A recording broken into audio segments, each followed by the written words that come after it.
earlier we were discussing confidence and self-esteem, and how people who are neurodiverse always often have very low self-esteem due to what they have been told since childhood, and often neurodiverse people, they get diagnosed quite late.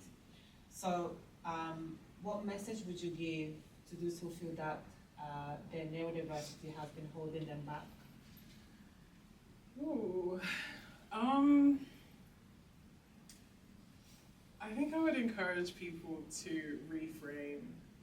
So I was telling you outside that, you know, oftentimes, especially in minority ethnic communities and the Black community, how neurodivergence manifests in ourselves can it be interpreted as us being problem children.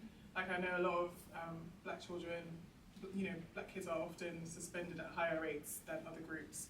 And there's a whole conversation to be had there about, you know, appropriate behavior and stuff in schools. But, you know, when it comes to children, behavior is communication. And so what I found growing up was there wasn't enough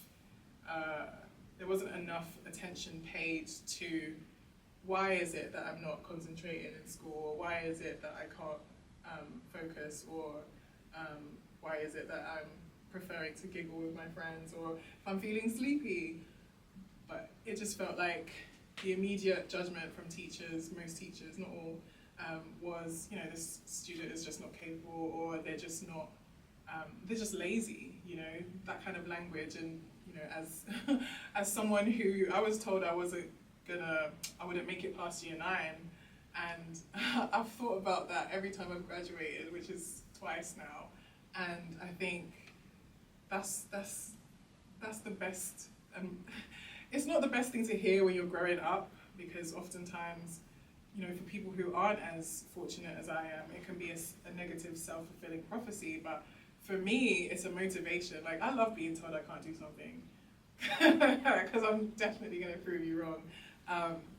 But yeah, if I could encourage anyone who has struggled with self-confidence because of their neurodivergence, or how they've been treated or what they've been told, and you know, how people seem to use all kinds of messaging to determine what they're capable of or what they're not capable of, I would say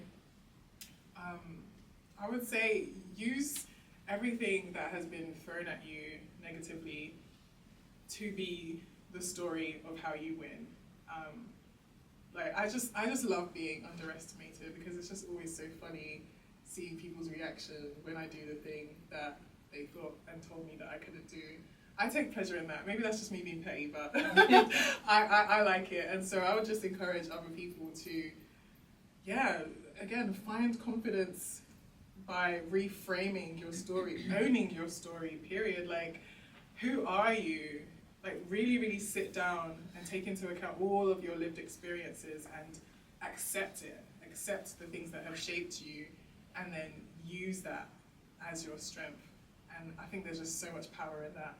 And like I said, all of what I've achieved has come from the same brain that some people might Google and look down on. But, you know, here I am at Cloudflare.